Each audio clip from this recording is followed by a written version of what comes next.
नमस्कार बच्चों, आज हम इतिहास के दूसरे अध्याय का अध्ययन करेंगे जिसका नाम है इतिहास लेखन भारतीय परंपरा।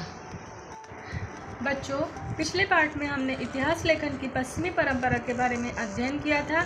इस पाठ में हम भारतीय इतिहास लेखन की परंपरा के बारे में पढ़ेंगे। बच्चों, क्या आपको पता है कि प्राचीन काल में इतिहास लेखन कैसे किया जाता था? सर्वप्रथम हमें भारतीय शासकों और उनकी परंपराओं की जानकारी मौखिक रूप से प्राप्त होती थी।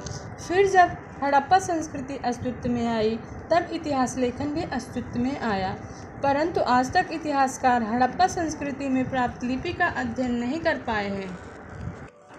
भारत में इतिहास लेखन का सबसे प्राचीन साधन है पत्थरों पर उकेरे हुए लेख।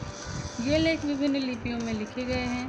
इन लेखों का आरंभ मौर्य सम्राट अशोक के शासनकाल से शुरू हुआ है।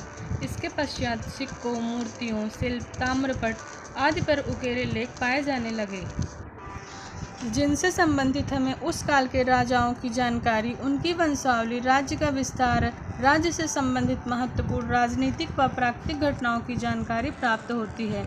इसके अतिरिक्त इस काल में पाए गए ग्रंथ जैसे महाभारत, रामायण, जैन और बौद्ध मुनियों द्वारा लिखे गए लेख, विदेशी यात्रियों द्वारा लिखे गए इतिहास लेखन का महत्वपूर्ण साधन है। बच्चों, अब हम पढ़ेंगे मध्ययुगीन इतिहास लेखन के बारे में।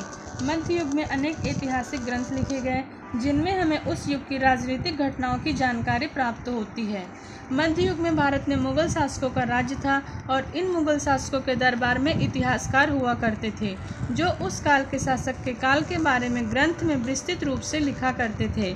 इस युग में लिखे गए ग्रंथ जैसे रंजित रंगड़ी, तारीखें, फिरोज शाही और अकबरनामा आदि हैं। अब हम बात करेंगे आधुनिक इतिहास लेखन के बारे में। बच्चों, इसमें हम उस काल की जानकारी प्राप्त करेंगे जब भारत में अंग्रेजों का शासनकाल था। अंग्रेजी शासनकाल की महत्वपूर्ण देन है पुरातत्व अध्ययन, अर्थात पुरानी चीज़ों की खोजबीन और उसका अध्ययन करना। इसके अंतर्गत प्राचीन स्थलों का उत्खनन किया जाता था, जिसके परिणाम स्वरूप ही विश्व के सबसे भारतीय सभ्यता हड़प्पा संस्कृति की जानकारी प्राप्त हुई। कई अंग्रेजी लेखक भी भारत आए और उन्होंने भारत की सभ्यता और संस्कृति के बारे में पुस्तकें लिखी।